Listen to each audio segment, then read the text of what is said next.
ማንም የእግዚአብሔርን ቤተ መቅደስ ቢያፈርስ እግዚአብሔር ደግሞ እሱን ያፈርሰዋል። የእግዚአብሔር ቤተ መቅደስ የተቀደሰ ነው ይልና እዛው ላይ ቀጥሎ ስታነቡት ምን ይላል? ያውም ደግሞ እናንተ ናችሁ። ስለዚህ እኔና እናንተ የእግዚአብሔር ቤተ መቅደስ ነን።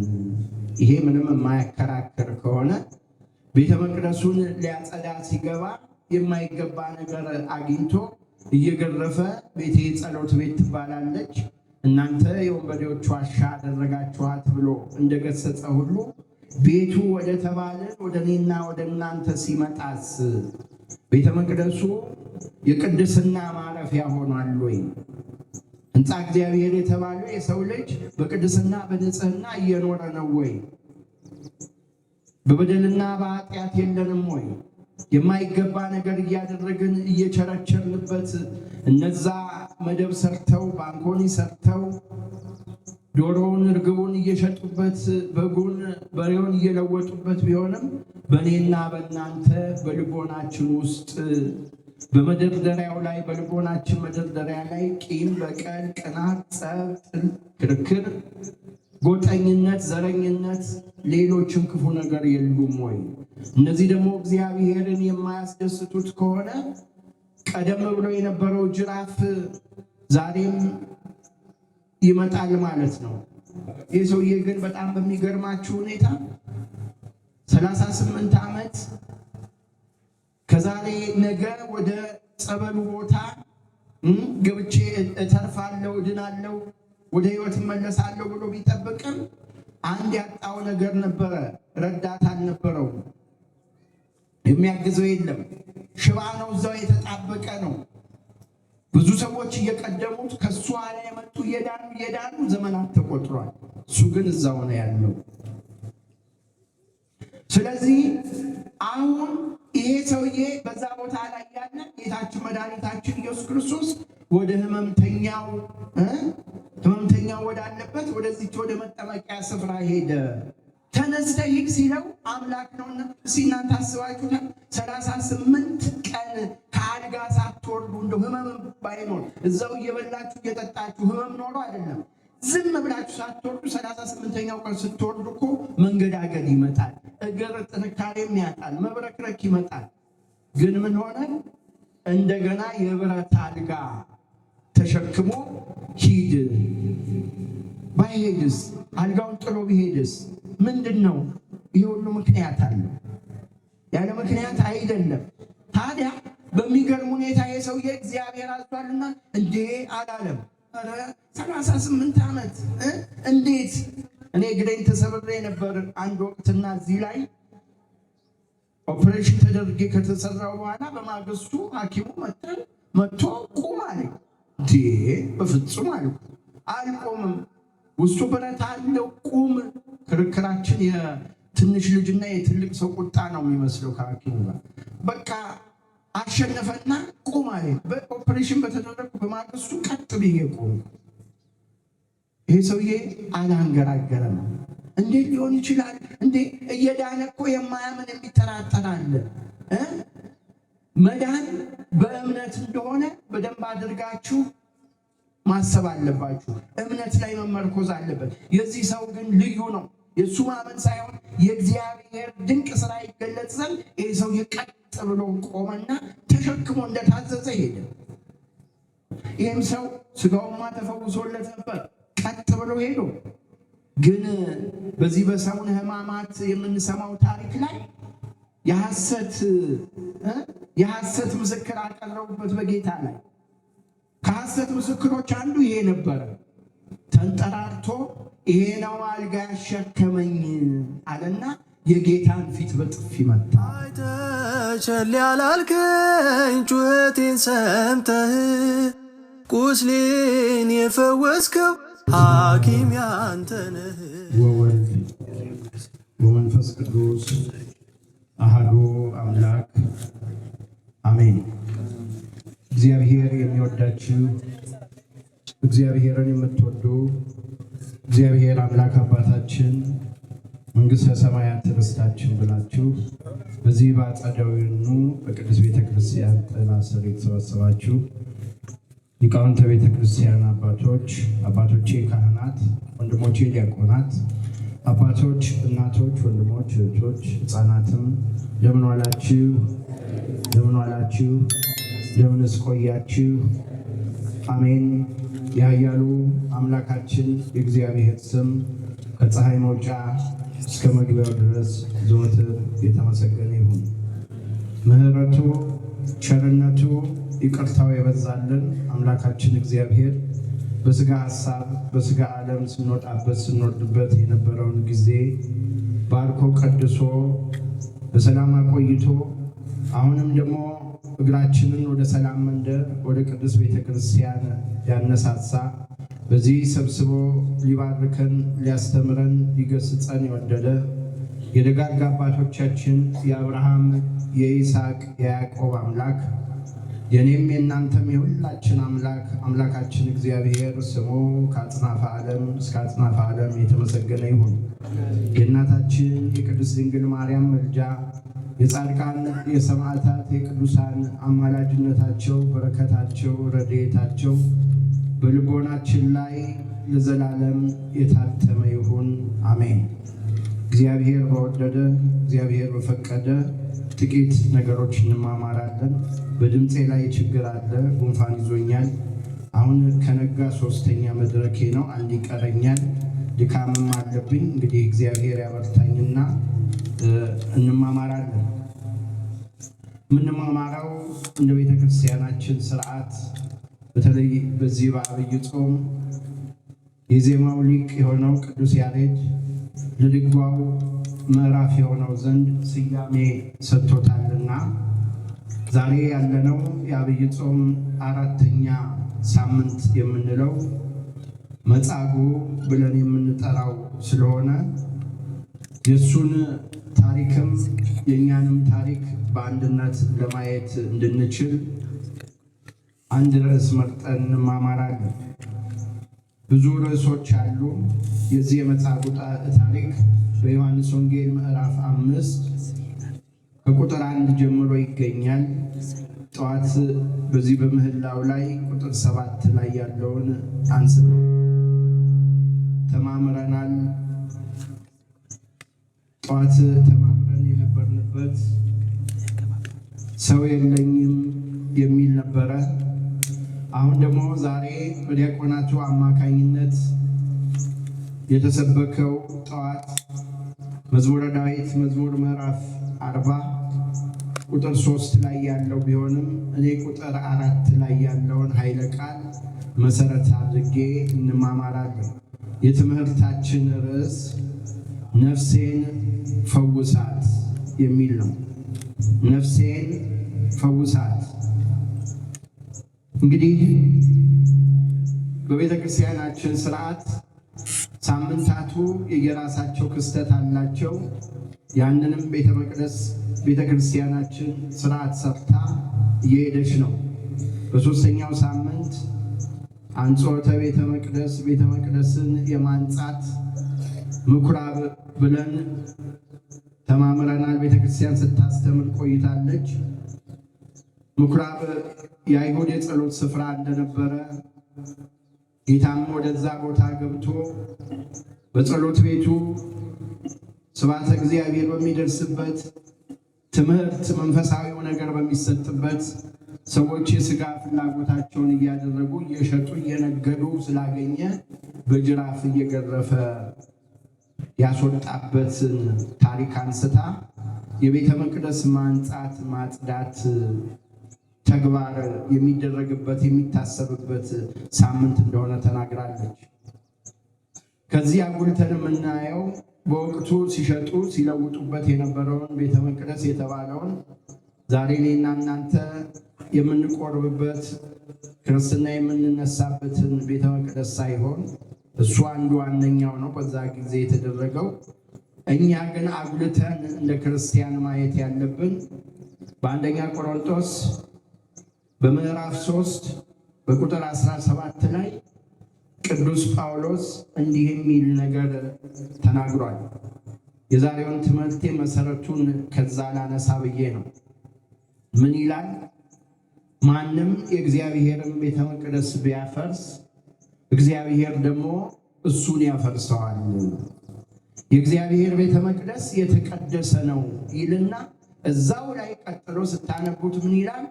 ያውም ደግሞ እናንተ ናችሁ። ስለዚህ እኔና እናንተ የእግዚአብሔር ቤተ መቅደስ ነን። ይሄ ምንም የማያከራክር ከሆነ ቤተ መቅደሱን ሊያጸዳ ሲገባ የማይገባ ነገር አግኝቶ እየገረፈ ቤቴ ጸሎት ቤት ትባላለች እናንተ የወንበዴዎች ዋሻ አደረጋችኋት ብሎ እንደገሰጸ ሁሉ ቤቱ ወደ ተባለን ወደ እኔና ወደ እናንተ ሲመጣስ ቤተ መቅደሱ የቅድስና ማረፊያ ሆኗል ወይ? ሕንፃ እግዚአብሔር የተባለው የሰው ልጅ በቅድስና በንጽህና እየኖረ ነው ወይ? በበደልና በኃጢአት የለንም ወይ? የማይገባ ነገር እያደረግን እየቸረቸርንበት እነዛ መደብ ሰርተው ባንኮኒ ሰርተው ዶሮውን እርግቡን እየሸጡበት በጉን በሬውን እየለወጡበት ቢሆንም በእኔና በእናንተ በልቦናችን ውስጥ በመደርደሪያው ላይ በልቦናችን መደርደሪያ ላይ ቂም፣ በቀል፣ ቅናት፣ ጸብ፣ ክርክር፣ ጎጠኝነት፣ ዘረኝነት፣ ሌሎችም ክፉ ነገር የሉም ወይ? እነዚህ ደግሞ እግዚአብሔርን የማያስደስቱት ከሆነ ቀደም ብሎ የነበረው ጅራፍ ዛሬም ይመጣል ማለት ነው። ያ ጅራፍ ኃይለ እግዚአብሔር ነው። ያ ጅራፍ የእግዚአብሔር ቁጣ ነው፣ የእግዚአብሔር መቅሰፍትም ነው። ስለዚህ በቁጣው እንዳንቀሰፍ ያንን ሳምንት ቤተ መቅደሳችንን ልቦናችን እያጸዳን እያነጻን እንድንኖር ታዘን ነበር። በዚህ ሳምንት ደግሞ የፈውስ ሳምንት ነው። ይህ ሳምንት የድህነት ሳምንት ነው። በሽተኞች በሕመም በስቃይ ያሉ የሚጎበኙበት ፈውስን የሚያገኙበት ነው። ታዲያ ወደ ዛሬው ታሪክ ስንሄድ መሰረታዊ የሆነውን የምፈልገውን ነገር ገፋ አድርጌ እናገርበታለሁ። ዛሬ እንደምታውቁት በዚህ በወንጌሉ እንደተነበበው በቅዱስ ዳዊትም እንደተነገረው የቅዱስ ዳዊት ከቁጥር 1 ጀምሮ ከ40 ስትመለከቱ እንደዚህ ይላል። ለድሆች ለተቸገሩ ሰዎች የሚያስብ ለነሱ የሚገባውን ነገር የሚያደርግ ለሱ ደግሞ እግዚአብሔር ታሞ ሳለ መኝታውን ያነጥፍለታል፣ ያዘጋጅለታል እያለ ነው የሚነግረን። ታመን መኝታችን ማረፊያችን በየቤታችን ያለው አልጋ ነው። ለጊዜው ያ የሰው ልጅ ማረፊያ ዞሮ ዞሮ የሚውልበት ነው። ዘላለማዊ ማረፊያው ግን መኝታው ይዘጋጅለታል የተባለው የዘላለም ማረፊያው መንግሥተ ሰማያትን ነው። የዘላለም ማረፊያችን መንግሥተ ሰማያትን እንድንወርስ ዛሬ የተቀደሰ ሕይወት እንዲኖረን ያስፈልጋል። ታዲያ ወደ ታሪኩ ስንመለስ በዚህ በዮሐንስ ወንጌል ምዕራፍ 5 ቁጥር 1 ጀምሮ በሰሊሆም የመጠመቂያ ስፍራ ነበረች። 5 መመላለሻ እንዳለ ይናገራል። በዚህ በመመላለሻው ስፍራ ላይ ደግሞ በ5 የተለያዩ የህመም ሁኔታዎች የተጠቁ ሰዎች እንደየህመማቸው አይነት ተሰብስበው ወረፋ ይዘው ይጠብቁ ነበር። ምንድን ነበር የሚጠብቁት? እዛው ላይ ይናገራል። የእግዚአብሔር መልአክ ባልታሰበ ሰዓት ያንን ውሃ ያናውፀው ወይም ይባርከው ነበር። በተባረከ ጊዜ ቀድሞ የሚገባው ከህመሙ ሁሉ ይፈወሳል። ልብ አድርጎ ትምህርታችን ነፍሴን ፈውሳት ነው። እንድናጠነክር የምፈልገው የሥጋ ፈውስን ለሁሉም ሰው ያስፈልገዋል። ከሥጋ ፈውስ ይልቅ ግን የነፍስ ፈውስ ስለሚበልጥ በአምላክ ቅዱስ ዳዊት ነፍሴን ፈውሳት አድናት እንዳለ የነፍሳችን ፈውስ የምናገኝበትን ነው።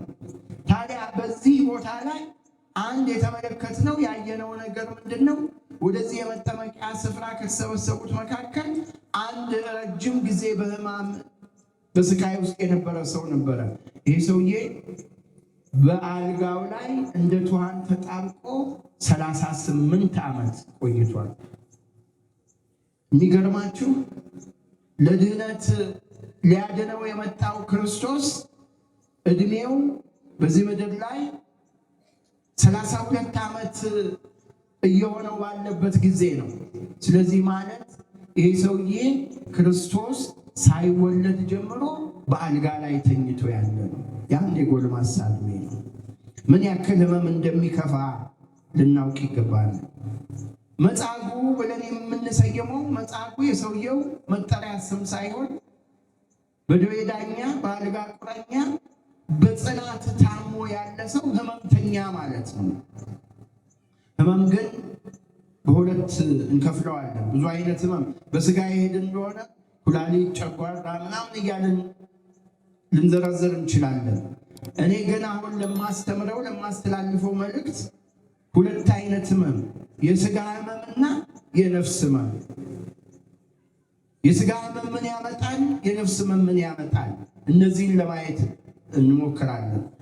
ታዲያ በሚገርም ሁኔታ የሰውዬ ይህን ያክል ዘመን በዛ ጋር ሆኖ አንድ ነገር ተስፋ የሚያደርገው ነገር ይኖራል።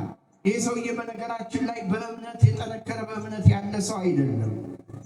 እንደውም 38 ዓመት የታመመበት የህመሙን ነገር አባቶችም ሲናገሩ ጌታችንም በኋላ ላይ በምንጠቅሰው ሲናገር አንድ ቃል ተናግሮት ነበር። ከዚህ የባሰ እንዳይመጣብህ አትበድል ተብሏልና ያኛውም ህመም የመጣበት ከበደል የተነሳ እንደሆነ የሚያሳይ የሚጠቁም ነገር አለ። ድጋሚ አትበድል ከተባለ መቼም ያልደገመ ሰው ደገመ ተብሎ አይነገርለትም። መጀመሪያ ያለ ስህተት ቢኖር ነው። ዛሬም በሽታዎች የተለያዩ ናቸው። አባቶቻችን ደጋግ የሆኑ አባቶቻችን የእሴት ወይም ደግሞ የዋጋ ህመም አለባቸው።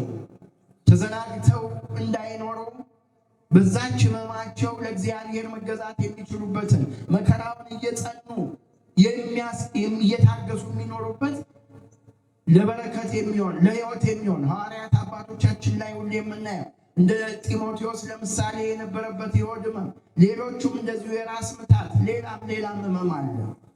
ደግሞ ሌላ ህመም አለ፣ የመቅሰፍት ህመም አለ።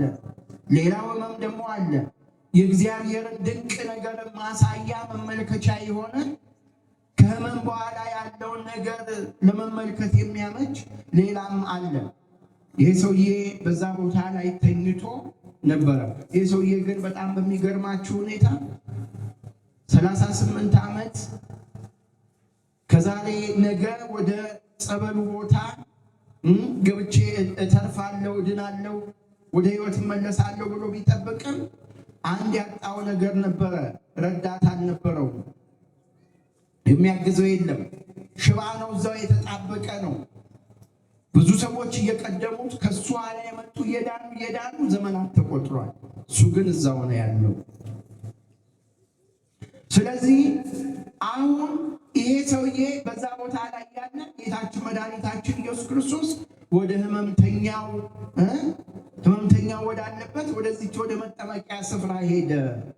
እንደው አንድ ጥያቄ ልጠይቃችሁ፣ መልሱን ራሳችሁ መልሱ። ጊዜ አንፈጅም ማለት ነው። የምታውቁት ህመምተኛ ሳይኖር ወደ ጸበል ቤት ወደ ጸበሉ ቦታ ወይም ወደ ሆስፒታል ሄዳችሁ እግዚአብሔር ይማራችሁ ብላችሁ የጠየቃችሁ ትኖራላችሁ? ምንም የምታውቁት የመንደርም የስጋ ዘመድም የለም። እስቲ በሽተኞችን መጎብኘት እኮ ያስፈልጋል ብሎ የሚያደርግ ሰው አለ? ይሄ ግን አምላካዊ ትእዛዝ ነው። ጌታ መሄድ ወደሚገባን ቦታ ሁሉ እየሄደ አሳይቶናል። ወደ ለቅሶ ቤት ስንሄድ እሱ ለቅሶ ቤት ሄዶ ነው። አልዓዛር ቢሞት ማርታንና ማርያምን ሊያጽናና ወደዛ ሄደ። ስለዚህ በለቅሶ ቤት ሄዶ ከሚያዝኑ ሰዎች ጋር ሀዘናቸውን ማረሳሳት፣ ማጽናናት ክርስቲያናዊ ነው።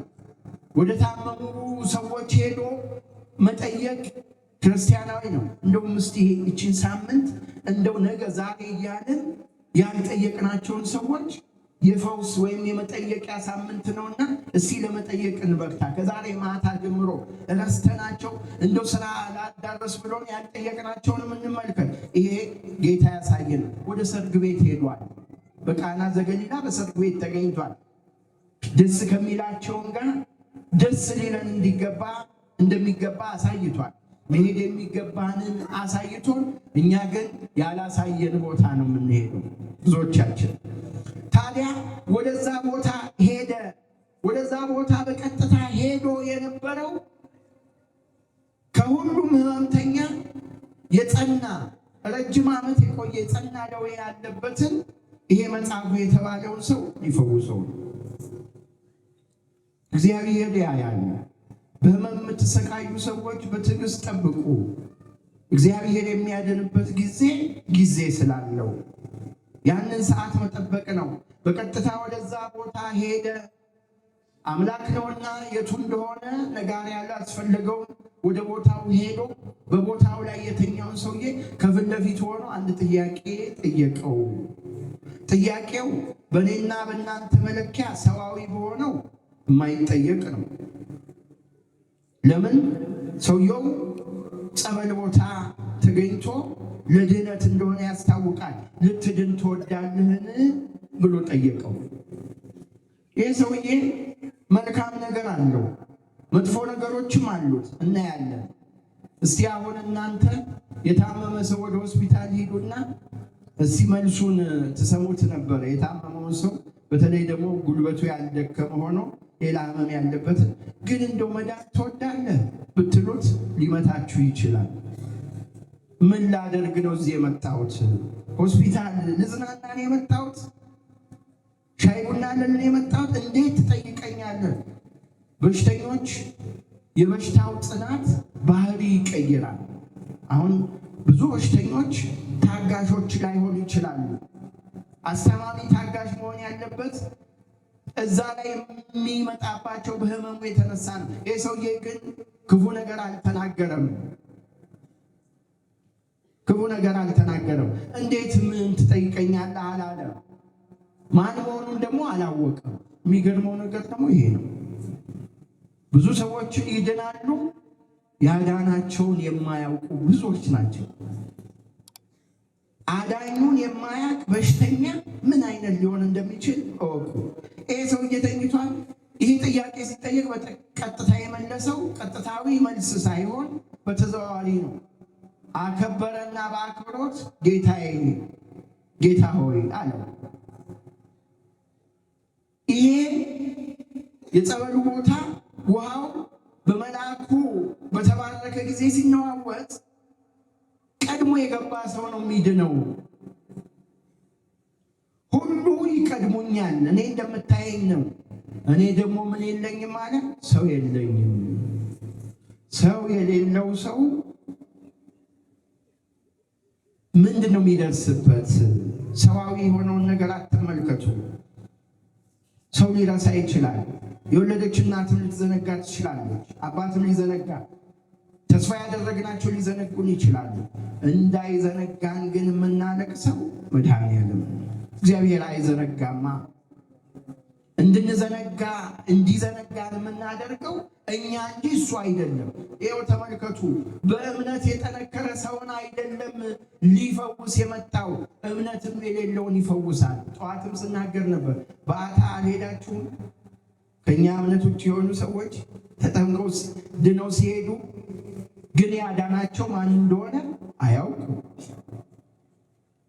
ዛሬ ያዳነን ማን እንደሆነ፣ ሕይወት የሰጠን ማን እንደሆነ ማወቅ የመጀመሪያ ተግባራችን።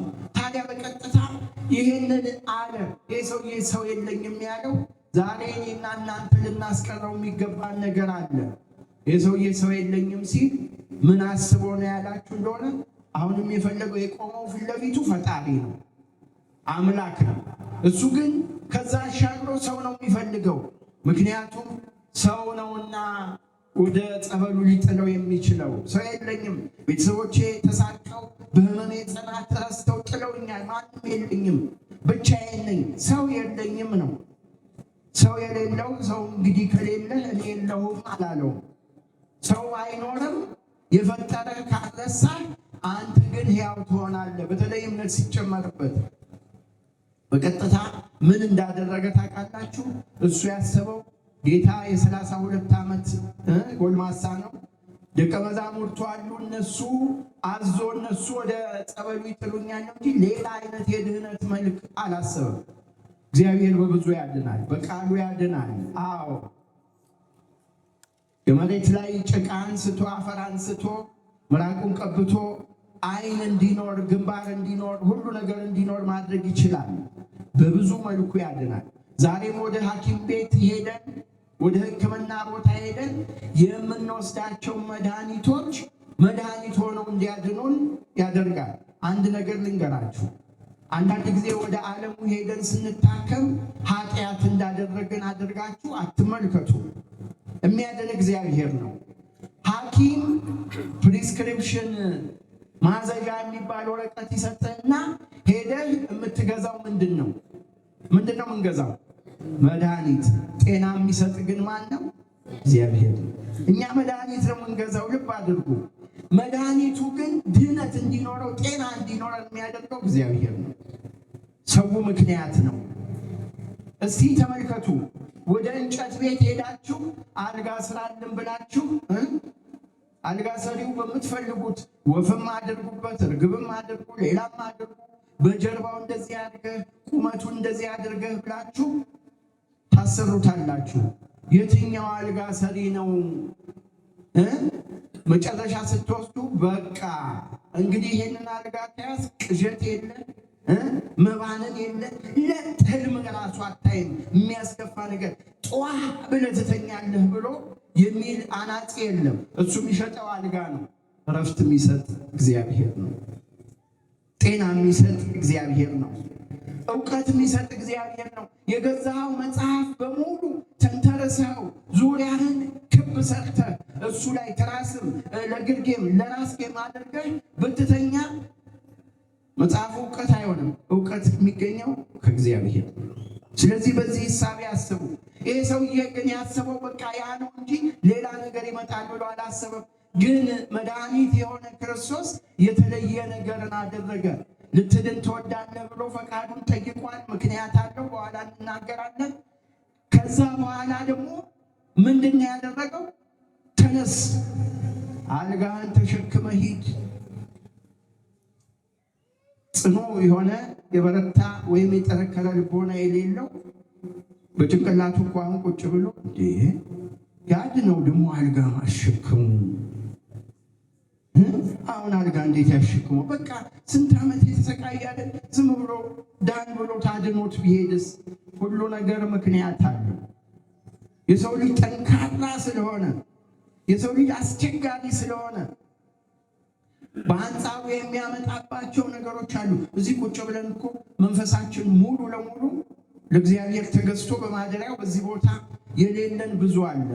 ሰውነታችን ቁጭ ብሏል። ሀሳባችን ግን ጓሮ ለጓሮ ጓዳ፣ ምሳ ያልበላ ምሳውን እያሰበ ያልጠገበ የራበው የራብ ስሜቱን እያሰበ ይህን ደመና እያየ ቢዘንብ አሁን ብርዴ ህመም ቢነሳብኝ ብዙ ነገር ነው። እግዚአብሔር ልቦናን ካልሰበሰበ እኛ የተሰበሰብን አይደለንም። እግዚአብሔር ልቦናችን ይሰብስብልን። ታዲያ ተነስተህ ሂድ ሲለው አምላክ ነውና እናንተ አስባችሁታል? 38 ቀን ከአልጋ ሳትወርዱ እንደው ህመም ባይኖር እዛው እየበላችሁ እየጠጣችሁ ህመም ኖሮ አይደለም፣ ዝም ብላችሁ ሳትወርዱ 38ኛው ቀን ስትወርዱ እኮ መንገዳገድ ይመጣል፣ እግር ጥንካሬም ያጣል፣ መብረክረክ ይመጣል። ግን ምን ሆነ? እንደገና የብረት አልጋ ተሸክሞ ሂድ። ባይሄድስ? አልጋውን ጥሎ ቢሄድስ? ምንድን ነው? ይህ ሁሉ ምክንያት አለው። ያለ ምክንያት አይደለም። ታዲያ በሚገርም ሁኔታ የሰውዬ እግዚአብሔር አዟልና እንዴ አላለም። 38 ዓመት እንዴት? እኔ እግሬን ተሰብሬ ነበር አንድ ወቅትና እዚህ ላይ ኦፕሬሽን ተደርጌ ከተሰራው በኋላ በማግስቱ ሐኪሙ መጥቶ ቁም አለኝ። እንዴ በፍጹም አልኩ። አልቆምም፣ ውስጡ ብረት አለው፣ ቁም። ክርክራችን የትንሽ ልጅና የትልቅ ሰው ቁጣ ነው የሚመስለው ከሐኪሙ ጋር። በቃ አሸነፈና ቁም አለ። በኦፕሬሽን በተደረገ በማግስቱ ቀጥ ብዬ ቆም። ይሄ ሰውዬ አላንገራገረም። እንዴት ሊሆን ይችላል እንዴ? እየዳነ እኮ የማያምን የሚጠራጠር አለ። መዳን በእምነት እንደሆነ በደንብ አድርጋችሁ ማሰብ አለባችሁ። እምነት ላይ መመርኮዝ አለበት። የዚህ ሰው ግን ልዩ ነው። የእሱ ማመን ሳይሆን የእግዚአብሔር ድንቅ ስራ ይገለጽ ዘንድ ይህ ሰው ቀጥ ብሎ ቆመና ተሸክሞ እንደታዘዘ ሄደ። እኔና የእናንተ የሰው ነገር አስቸጋሪ ነውና አይሁድ ምቀኞች አይሁድ አገኙት መንገድ ላይ አልጋ ተሸክሞ። ሰንበት ነበረ። ሊያደንቁ የሚገባቸው ነገር ነበር። አቤት ይሄ ሰውዬ እኮ ስንት ዓመት ታሞ ነበር፣ ዛሬ ምን አግኝቶ ነው? እንዴት ሰዎችን ቀድሞ ወደ ጸበሉ ገባ? ምን አይነት ድንቅ ነገር ተሰራ ብሎ ሊደነቁ ይገባቸዋል። አንዴ ግን አሻፈረኝ ያለ ልቡን ከእግዚአብሔር ሕግ ትእዛዝ ውጭ ያደረገ ሰው መመለሻ የለውምና ቁም አሉት። ያውቁታል እኮ ሲወጡ ሲገቡ አቃቂት ሲያወጡ ያውቁታል። ምንም አላረጉለትም። ማን ነው አልጋ ያሸከመህ? ማን ነው ያዳነህ? አይደለም ያሉት። ማን ነው አልጋ ያሸከመህ በሰንበት ስራ ያሰራህ ብለው ጠየቁት። እሱ ደግሞ ያዳነውን ያውቃል ያውቃል ወይ? አያውቅም እኮ። ማን ለድነት እንደመጣለት አላወቅም። ዛሬም ያዳንን ማን እንደሆን ሳናውቅ ሳናመሰግን የምንኖር ብዙ ሰዎች አለ። ለተደረገልን ነገር ምስጋና ሳንሰጥ እሱ ምንድነው ያደረገው? በቀጥታ ያዳነኝ እሱ አልጋህን ተሸክመህ ሂድ አለኝ። አላውቅም ከዚህ ውጭ አለ። እንግዲያውስ በጣም ጥሩ። ባገኘው ባወቅከው ጊዜ ግን ይህንን ሰው እንፈልጋለን፣ እንከሰዋለን። በሰንበት የድህነት ስራ የህይወት ስራ ይሰራል። ኃጢአት አይደለም፣ በደል አይደለም። ወድቆ የነበረ በኃይለኛ ጉዳት ላይ የነበረ ወደ ህይወት እንዲመጣ ነው የተደረገው። ይሄ የሚያስመሰግን እንጂ የማይገባ አልነበረም። ይህን አለ። ከዛ በኋላ ወደ እንትኑ እንሂድ፣ ወደ ነፍስ ጉዳይ እንሂድ። ይሄ ሰውዬ እየሰማችሁኝ ነው? ሀሳባችሁን እስቲ ሰብስቡ። ወደዚህ ሰው በወጣ በገባ ቁጥር ሳይሆን ሀሳባችሁን ሰብስባችሁ ወደዚህ። ታዲያ ይሄ ሰውዬ እንግዲህ ድነት ተደርጎለታል። ድነቱ የምንድን ነው? ዛሬ የምንማማረው ነፍሴን ፈውሳት ነው። መዝሙረ ዳዊት ምዕራፍ 40 ቁጥር 4። ዛሬ የተሰበከው ደግሞ ቁጥር 3 ላይ ያለው ነፍሴን ፈውሳት። የሥጋዬ ፈውስ ብዙም እጅግ ድንቅ ነገር የለውም። ታምራቱ ድንቅ ነው፣ ግን መንግሥተ ሰማያትን እንዳላገኝ የሚያደርገኝ ምክንያት አይደለም። አንተ ግን ነፍሴን ፈውሳት። የነፍሴ ሕመም ነው፣ የነፍሴ ቁስል ነው፣ የነፍሴ ጭንቅና መከራ ነው፣ አስቸጋሪው ነው። ታዲያ ይሄ ሰውዬ ልብ አድርጉ እስቲ እዚች ጋር እንያል። ለምንድን ነው አልጋውን ተሸክሞ የሄደው? አልጋ ተሸክሞ እንዲሄድ የተደረገበት ምን ምክንያት አለው? አንድ በቀላሉ ፊት ለፊት የምናየው አልጋው ባለውለታው ናት። 38 ዓመት ተሸክመዋለች። ዛሬ እሱ ቢሸከማት ያስገርማል እንዴ? ስንት ዓመት የተሸከመችውን አልጋ እሷ ከታች እሱ ከላይ ነበር። አሁን እሱ ከታች ሆኖ አልጋውን ተሸክሞ ሄደ። ይሄ ድንቅ ነገር ነው፣ ድንቅ ነገር ነው። ምስጢርም አለው። ለእኔና ለእናንተ የተሸከሙንን ልንሸከም የረዱንን ልናስብ እንደሚገባ ነው። የተሸከመችን እናታችን፣ ቤተሰቦቻችን፣ ጓደኞቻችን መልካም ልናደርግላቸው፣ የተሸከመች ሀገራችንን መልካም ልናደርግላት እንደሚገባ የተነገረ ትምህርት ነው። ሁለተኛ በዚህ በፈውሱ ላይ ሲፈውሰው አልጋ እንዲሸከም ያደረገበትን የቤተ ክርስቲያናችን ሊቅ ገሮት ነገር የአልጋው ብረት ጠንካራ ብረት ነበረ፣ ከባድ ብረት ነበረ። ይሄ እንዲሆን ያደረገው የተአምራቱን ጽናት ነው። 38 ዓመት ያልተንቀሳቀሰ ሰውዬ ትንሽ ነገር አድርጎ ቢሆን ኖሮ አልጋው እንደው ስስ ዛሬ በአልሙኒየም በምን በትንሽ ነገር በገመድ በምን የሚሰሩ አሉ። እንደሱ ቢሆን ኖሮ አልጋውን ተሸክሞ ሄደ ሲባል እኮ ሰው ላይ ገርሞ ይችል ምን ያቺን አልጋውን ተሸከመና ተሸከመ ሊባል ነው። 5 ኪሎ 2 ኪሎ እኮ አትሞላም፣ 3 ኪሎ አትሞላም የሚል መንፈስ እንዳይመጣ ነው። በሁለተኛ ደረጃ እዛው እንደተናገሩት ምክንያት ነበረው። ምክንያቱ ምንድነው ያላችሁ እንደሆነ ይህ ሰውዬ የኖረበትን አልጋ ጥሎ ቢሄድ ኖሮ ወደ መንደሩ ወደ ሰፈሩ ገብቶ እንዲዳንክ ሲሉት አንዱ አዳነኝ፣ አንድ ሰው መጣና አልጋን ተሸክመህ ሂድ ብሎ ተነስ ብሎ አዳነኝ። ተነስ ብቻ ቢሆን ኖሮ አልጋ ባይሸከም ኖሮ ከዛ ቀጥሎ እነሱ አጉልተው ሲናገሩ የሚገርም ነው። እንዴት ሊያድን ቻለ? አንተ እንደው ምንም ነገር ሳትከፍል ምንም ሳታደርግ ምንም ያለ ምንም ምክንያት እንደዚህ የሚያድን ምን አይነት ነው ብለው ሲገረሙ ጣልቃ ሊገባና አይ እሱማ እኔም እኮ የስንት ብር አልጋ ጥዬለት መጥቻለሁ። አልጋው እኮ ቢሸጥ ይሄን ያክል ብር ያወጣ ነበረ። ስለዚህ ይሄን ያክል እኔም እኮ አጸፋውን መልሻለሁ፣ ይሄ ምንም አይደለም ብሎ እንዳይ ድነሃል፣ ከአንተ ምንም አይፈለግም፣ ብቻ የሚቻል ልቦና ካለ አመስግን። ዛሬም ቤተክርስቲያን ይሄ ነው። በስጋው ደግሞ ተፈውሰን በጸበሉ ተፈውሰን ድነት አግኝተን ስንሄድ የሚጠበቅብን ነገር ምስጋና ነው፣ ሌላ ነገር አይደለም። ይሄ ሰው ታዲያ አሁን ልብ አድርጉ ይሄንን አደረገና አዳነው። ምክንያቱም አሳጣው። በፊትም ደግሞ ልትድን ትወዳለህን ያለው ይሄ ሰውዬ መጨረሻው ላይ ጥሎ ያልሆነ ነገር ስላለው ነው። እዛ ዮሐንስ ወንጌል ላይ ስትመለከቱ ይሄ ሰውዬ ያዳነው ማን መሆኑን አያውቅም ነበርና በቀጥታ ወደዛ ወደ ዳነበት ወደ ቤተ መቅደስ ወደ ጸሎት ቦታ ሲሄድ እሱ ባያውቀው ያዳነው እግዚአብሔር ግን አወቀው።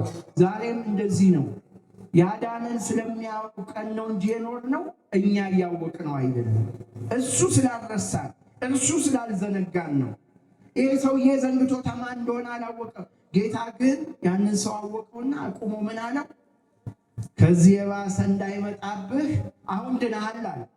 የዳንከው ምንድነው? ነፍሴን ፈውሳት የሚለውን ለማጉላት ነው።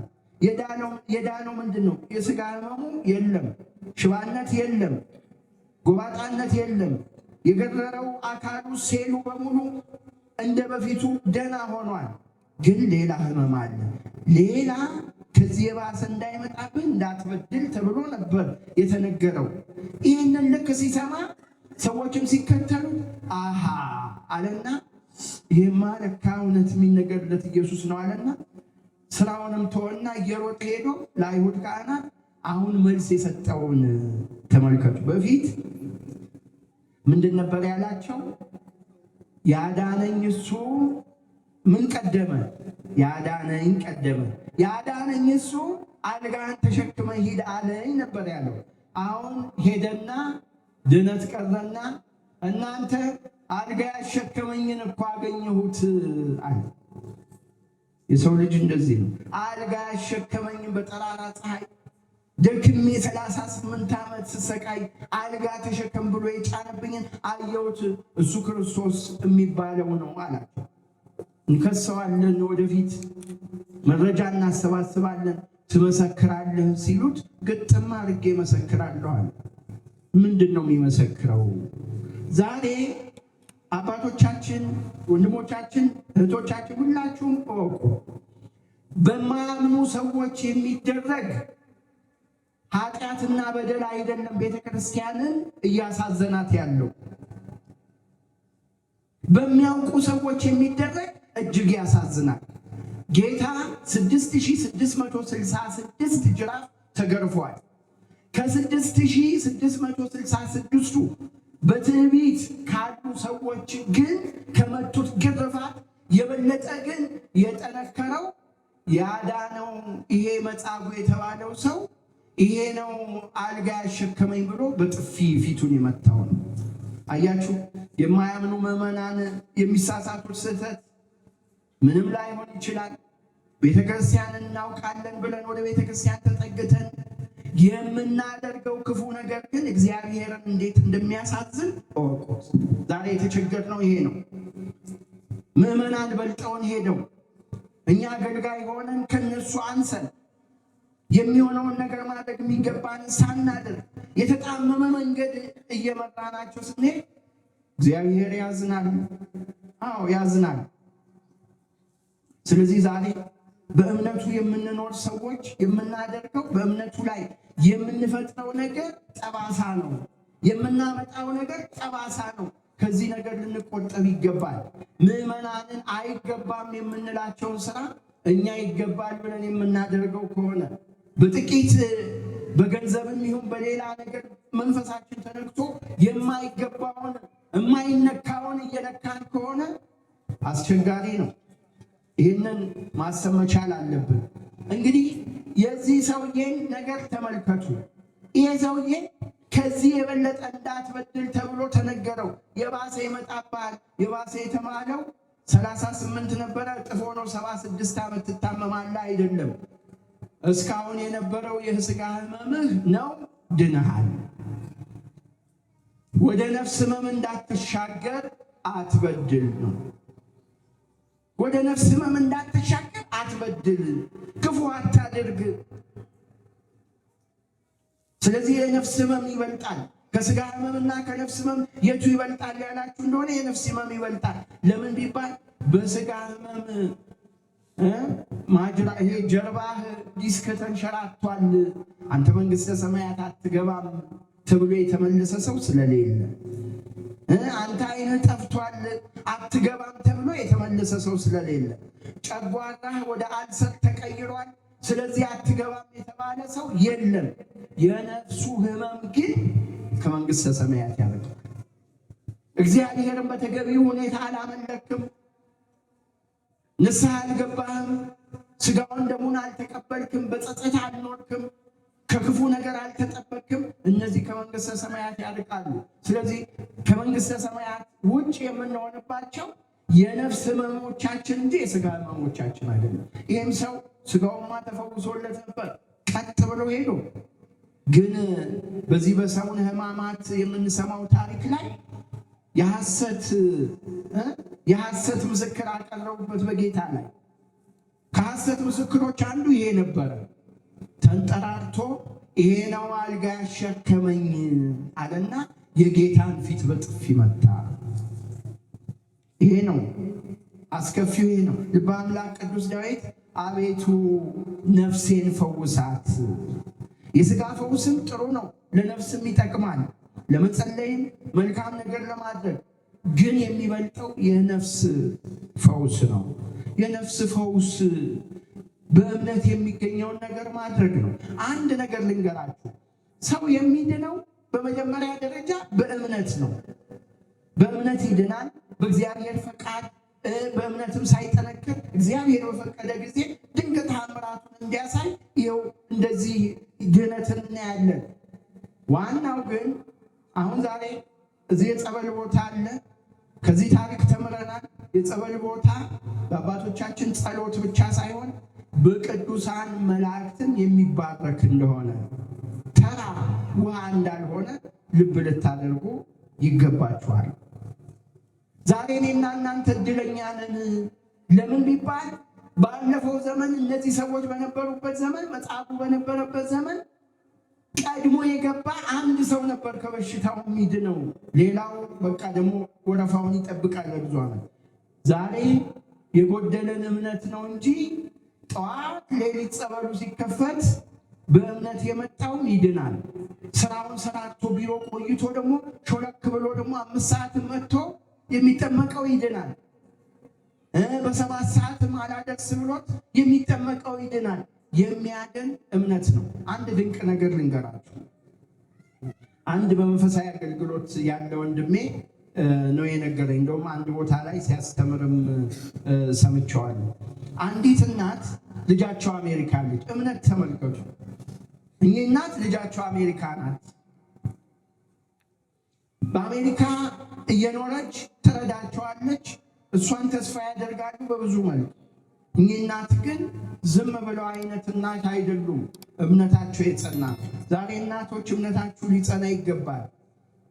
እንደ ንግሥት እሌኒ ምን ላደርግላችሁ ሲሉ ሀብት ያላቸው አቅም ያላቸው ልጆቻችሁ ምን ላደርግላችሁ ሲሉ በዚህ ጋር አንድ ዶርም ሰርተን አከራያለሁ፣ በዛ ደግሞ የምሳለምበት መኪና ግዛልኝ፣ እነገሌ ገዝተዋል እያለን የሥጋ ፍላጎታችን ብቻ እሌኒ ምን ላድርግልሽ ስትባል የተቀበረውን የክርስቶስን መስቀል እንዳወጣ ከተጉድጓዱ እንዳወጣ ዳይ ነው ያለችው። ዛሬ ስለ ቤተ ክርስቲያን ንገሯቸው ልጆቻችሁ። እንደው ዶላር መንዘራ አይደለም። እቺ ቤተ ክርስቲያን መቀደሻ የላትም፣ ይሄኛው መገበሪያ የለውም፣ ሌላ እንትን አለ፣ እንደዚህ አይነት ችግር አለ፣ ህንፃ ተጀምሯል፣ ይሄ ነገር አለ እያላችሁ ማሳሰብ አለባችሁ። እኚህ እናት የጠነከሩ እናት ናቸውና አንድ ቀን ግን ያላሰቡት መጥፎ ዜና ደረሳቸው። ዜናው ምንድነው? እቺ ልጅ በምትኖርበት አሜሪካ የሆነ ታሪክ ነው። ይሄ እናንተን ለማስደሰት የተደረገ ታሪክ አይደለም። እግዚአብሔር ድንቅ ነገር ያደርጋል። አይገርምም? አይገርምም ስል መገረም የለብንም አይደለም። ከመገረማችን በላይ የሚሆን ብዙ ነገር ያደርጋልና ይሄ አሁን ራሱ የተማረው 38 ዓመት ተጣብቆ የነበረ ሰው ቀጥ ብሎ ከባድ ብረት ተሸክሞ መሄድ ምን የሚገርም ነው። ታዲያ በሚገርም ሁኔታ እኚህ እናት እዛ ሆነው ልጅቷ እዛ ባለችበት ህመም ተሰማትና ሄደች። ትታከም ነበርና ሐኪሙ በስነ ስርዓት ውሳኔ ነገራት። ህመምሽ ካንሰር ነው፣ በቃ አትድኝም፣ ያለችሽ የ1 ወር ጊዜ ናት። በዚህም ሀገራችን እንደዚህ ይባላል፣ የ1 ወር ጊዜ ናት። በቃ ሐኪሙ ግን ምንድነው የመከራት? 1 ወር ስላለሽ እንደው ያማረሽን ያስደሰተሽን ነገር በቃ ይሄ ነው እኮ ያማረሽን ያስደሰተሽን ነገር አድርጊና ሙቺ ነው። ዓለም እንደዚህ ነው። በቴሌቪዥን ባለፈው አንድ ፕሮግራም ስከታተል ይጠይቃል ጠያቂው መንገድ ላይ ነው። እንደዚህ ድንገተኛ ጥያቄ ሰዎች እየጠየቁ ጥያቄው ምንድን ነበረ መሰላችሁ? ነገ ነው የምትሞተው፣ 1 ቀን ነች የቀረች ብትባል ምን ታደርጋለህ? የብዙዎቹን እየተደነኩ ስሰማ ነበረ።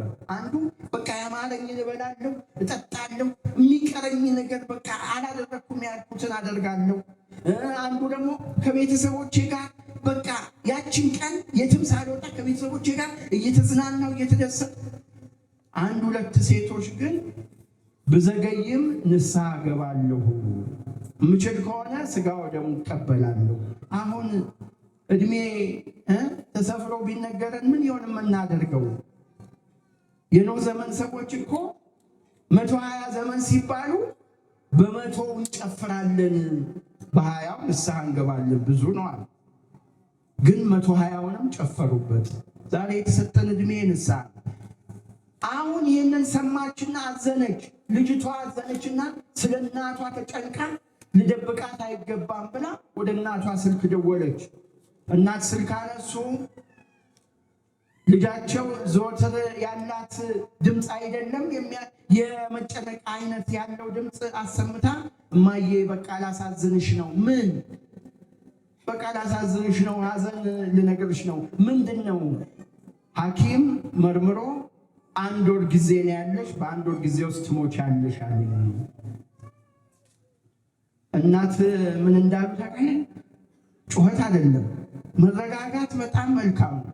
እኔ እያለሁማ አትሞቺ። ይሄ ነበር ቃላቸው። የሚገርም ነው። እኔ እያለሁ አትሞቺም። እምነት ነበራቸው። በቀጥታ ግድ የለሽም እኔ እያለሁ አንቺ አትሞቺም አሉና ስልክ ዘጉና ሴትዮዋ የዋህ ናቸው። አሜሪካ አድራሻ ምን የሌላቸው ወደ ኤርፖርት ጸበል ይዘው ሄዱ። ልጅ አሜሪካ ትገኛለች የሚያደርስላት ሲሉ ማማ አሜሪካ ብዙ ስቴት አለ፣ ብዙ ከተማ ነው፣ የትኛው ጋር ነው? እንዴት ነው የምናደርገው? እያሉ ጠየቋቸው። ምንም ሊሆንላቸው እንደማይችል ወይ በፖስታ ቤት አድራሻዋን ጠይቀው ወደ ቤታቸው ተመለሱና እኚህ እናት ምን አደረጉ? ቁጭ አሉና የተሰቀለውን በግድግዳ ላይ ያለውን የልጃቸውን ፎቶግራፍ አወረዱና በጸበል ፎቶግራፉን ማተም። አሁን ለኛ ቀልድ ነው፣ በእምነት ላለ ሰው ግን እምነት ነው። ይህንን ያደርጋሉ። ይህንን እያደረጉ እግዚአብሔር ሆይ አድንልኝ፣ ፈውስልኝ ልጄን ይኸው በዚህ በቀባዋት እያሉ እሳቸው ይህንን ሲያደርጉ አደሩ። በዛ ዕለት ሌሊት በህልሟ እመቤታችን ደግሞ መታ እሷን ስትዳስሳት አየች። ሌሊቱን ትዳስሳታለች። በቃ ድነሻል ስትላት አሁን በጣም በሚገርም ሁኔታ ጠዋት ነቃችና ለእናቷም ምንም ሳትናገር ወደ ሆስፒታል ሄደችና መርመራ። ምንድነው ታምሩ? ህመሙ የለም፣ ድነሻል፣ ፍጹም ንጹህ ነሽ፣ ምንድነው ይሄ ነገር እያሉ በጣም ብዙ ሰው ወተወቷል። ይሄንን ከሰማች በኋላ ለእናቷ ደወለች። እናቷ ስልክ አንስተው ያሉት ነገር ነው የሚገርመው። እማዬ ዳንኩ እኮ ስትላቸው አውቃለሁ። አልገረማቸውም? አይገርማችሁም? አውቃለሁ። ምን ያክል እምነት ነው! እንደምትድኝ አውቃለሁ። በቃ ልክ ነው፣ እግዚአብሔር እንደሚያደርግልሽ ብለው ይህንን ተናገሩ። እግዚአብሔር አደረገላት። ተመልከቱ፣ በእምነት ነው የምንድነው። ከዚህ በፊት አንድ ጊዜ በአንድ ጉባኤ ላይ ተናግሬያለሁ። እኔ ደግሞ የማውቀው ሌላ ታሪክ አለ። ሁለት ጓደኛሞች ነበሩ። ሁለቱ ጓደኛሞች በጣም የሚዋደዱ ናቸው። አንደኛውን በጣም ይወደዋል፣ አንደኛው ህመም አለበት። በህመሙ በጨጓራ ህመም ምክንያት እንጀራ የሚባል አይበላም። ቂጣ፣ ደረቅ ነገር በጣም እየተሰቃየ ነው የሚኖረው። ከዕለታት አንድ ቀን አንደኛው ጓደኛው እንዴት እንደሚያድን እግዚአብሔር ሲፈቅድ የሚሆነውን ተመልከቱ። አንደኛው ጓደኛው ወደ አንድ ገዳም ሄጄ እንደው ተጠምቄ አንድ ሳምንት አንድ ሱባኤ አሳልፌ ልመጣ ነው ይለዋል። ይህን ይሰማና እንግዲያውስ መልካም፣ ስትሄድ እባክህ እየታመምኩ ነው፣ ጸበል ይዘህልኝ ና አለው። እሺ ተለያየ። ያ ልጅ አንድ ሱባኤውን በዛ በጸበል ቦታ አሳልፎ ጨርሶ ሲመለስ በጣም የሚገርም ነው። ለፈተና ብቻ አይደለም፣ የእግዚአብሔር ምስክርነት ይታወቅ ዘንድ ጸበሉን ረስቶት መጣ። እቤት እንደገባ የሚመጣበትን ቀን ያውቃልና ደወለለት። መጣ? አዎ በሰላም መጣ። ጸበሉን አመጣልኝ ሲለው ድንገተኛ ጥያቄ ሲሆንበት አዎ አለ። ግን አላመጣም። ልብ አድርጉ። በቃ ነገ መጥቼ ወስደዋለሁ አለ። ያ ልጅ መኝታ አጣ። ጠዋት እስኪነጋ ድረስ ምን ያድርግ? አለየ ያልኩት እንዲሁም ባልለው ድጋሚ ልሂድ ምን ልበለው እያለ አሰበና ሲነጋጋ አንድ ሀሳብ ላይ ወሰነ። ከቧንቧው በዚህ በሃይላንድ በሚባለው ላስቲክ ሞልቼ በቃ ይኸው ብዬ ልስጠው ብሎ ወሰነ። በቃ የሱ ውሳኔ ነው። ይህንን በቃ ምንም ማድረግ አልችልም አለና ያንን የሃይላንድ ዕቃ በውሃ ሞላና ይጠብቀው ጀመር። መጣ። ሰላም ተባባሉ፣ ተነጋገሩ። ጸበሉ የታል አለ። ይኸው። አሁን ጸበል ለማን ነው? ለአምጪው ነው ለወሳጁ? እስኪ ንገሩኝ። እየተከተላችሁኝ ነው? ለአምጪው ነው ለወሳጁ? ለአምጪው ውሃ ነው፣ ለወሳጁ ግን ምንድን ነው? ጸበል ነው። ይዞ ሄደ። በስነ ስርዓት እቤቱ ሄደ። ለአንድ ለሶስት ቀን አልተገናኙም። ለአንድ 3 ቀን ያክል አልተገናኙም። ይሄ እየተርበደበደ ነው። መጨረሻ ላይ ወይ ደውዬ ይቅርታ ልጠይቀው እያለ ባለበት ጊዜ ደወለለትና ለጓደኛው እንደው ይቅርታ ይለዋል። የምን ይቅርታ? አረ ይቅርታ መጀመሪያ ይቅር በለኝ ይለዋል። ምን አድርገህ ነው? ምን በድለኛል? ይቅርታ ጸበሉ ብሎ ሲጀምር ስለ ጸበሉማ አሁን አነጋገር መጣው አለውና ወደ ቤቱ ሄዶና ይገርመሃል 3 ቀን እንጀራ በላሁ፣ ያን ጸበል እንደሰጠኝ ጠጥቼ ጉድ ከሆዴ ውስጥ ወጣልኝ። በጣም ጥቀሻ የሆነ ቆሻሻ የሆነ ነገር ወጥቶልኝ ይኸው 3ኛ ቀን ምግብ እየበላሁ ነው። በመጨረሻ ነገረው። እግዚአብሔር ግን ለአማኙ የሚያደርገውን ነገር ተመልከቱ። እኔና እናንተ ጸበል ስራውን አቁሞ እንዳይመስላችሁ፣ መፈወስ አቅቶት አቁሞ እንዳይመስላችሁ። እኔና እናንተ እምነታችን ስለደከመ ነው የማንድነው እንጂ ጸበሉ ይፈውሳል። ሕይወት የሆነው ነገር ሁሉ አለ። እኛ ግን ከዛ ስለራቅን ነው። በቅድስና መኖር ስላልቻለ እግዚአብሔርን መፍራት ስላቆምን ነው። ታዲያ ማጠቃለያው ይሄ ነው። ነፍሴን ፈውሳት። መጻጉዕ ስጋውን ብቻ አስፈውሶ የተደሰተ መስሎት ነበረ። ነገር ግን ስጋ ተፈውሶ ነፍስ አልተፈወሰችም ነበርና ከመከራ አልዳንም፣ ከጸና መከራ አልዳንም። ዛሬ እኔና እናንተ እግዚአብሔርን አቤቱ ነፍሴን ፈውሳት ብለን ልንጸልይ ይገባናል። ነፍሳችን ናት የኋላ ጥያቄ ያለባት፣ ስጋ አይደለም። ነፍስ ግን ትጠየቃለች፣ ትቆማለች። ያደረገችው ያላደረገችው ይዘረዘራል። ስለዚህ ዛሬ የነፍስ ነገርን አስበን አቤቱ ጌታ ሆይ ነፍሴን ፈውሳት። በሀገራችን ላይ የመጣው መቅሰፍት መከራ በነፍስ ተፈውሰን ለሀገራችን ለወገናችን አብረን በፍቅር ለመኖር አቅም ስላጣን ነው። ዛሬ በእምነት ያለነውን ሁሉ የሚኮረኩር ነገር ነው። ምክንያቱም ሰዎች በደለኛ ቢሆኑ ከበደላቸው እንዲመለሱ የኔና እናንተ የበረታ ጸሎትና ትጋት ደግሞ ሰዎችን ወደ ቅድስና ሕይወት ያመጣል። አንድ ሰው ወደ አንድ ቦታ ይሄዳል። ልብ አድርጉ፣ ወደ አንድ ቦታ ይሄዳል። የሚሄድበት ሩቅ አገር ነው። በሚሄድበት አገር ለካ እሱ አላወቀውም። አንድ ቦታ ላይ ሰዎችን ይበላሉ። በዛ መንገድ ነው የሚሄደው። ሰዎችን ይበላሉ። ቀድሞው ያገኙትን ሰው አርደው አወራርደው እያሳዩ የኋለኛውን ደግሞ ራቁቱን አስረው የዛን ስጋ ብላ ይሉታል። አልበላም ሲልም ወይም ባይልም በኋላ እሱን ደግሞ ለሚቀጥለው ምግብ ያደርጉታል። እየሰማችሁ ነው? በዛባችሁ።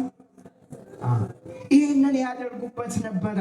ታዲያ ይህንን በሚያደርጉበት ሰዓት ይኸው እንግዲህ መልካም ሰው እንዴት ለሌላው እንደሚተርፍ ተመልከቱ። ይህ ሰውዬ በመንገድ ላይ እያዘገመ ሲሄድ እዛ ቦታ ላይ ደረሰ። ተረጋግታችሁ ስሙ።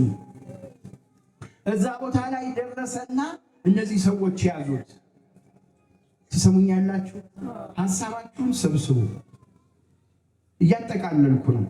እነዛ ሰዎች አገኙትና እየመቱ እያዳፉ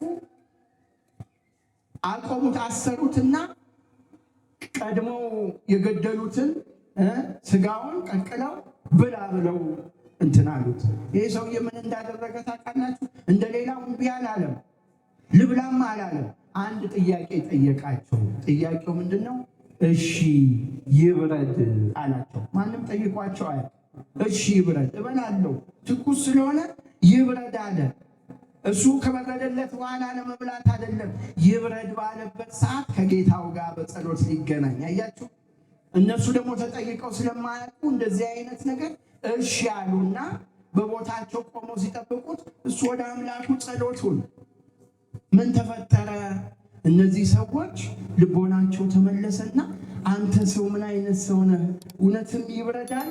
ይብረድ ይብረድ እያሉ መሳሪያቸውን ጥለው ከእግሩ በታች ወድቀው ከዛ በኋላ በንስሐ ሕይወት ኖሩ። አያችሁ፣ ደግ ሰው ነው። ጸልዮ ወደ ሕይወት እንዲመጡ አደረገ። ብንጸልይ ክፉዎችን እንመልሳለን፣ ወደ ቅድስና መንገድ እናመጣለን። ከጸሎት ርቀን በቅድስና ሕይወት ስለማንኖር እግዚአብሔርን ስለማንፈራ ነው። አቤቱ አምላኬ ሆይ ነፍሴን ፈውሳት። የሥጋችንም የነፍሳችንንም ቁስል እግዚአብሔር ይፈውስልን። አነሳስቶ ያስጀመረን አስጀምሮ ያስፈጸመን ልዑል አምላክ እግዚአብሔር ክብር ምስጋና ይግባው። እግዚአብሔር ይስጥልን።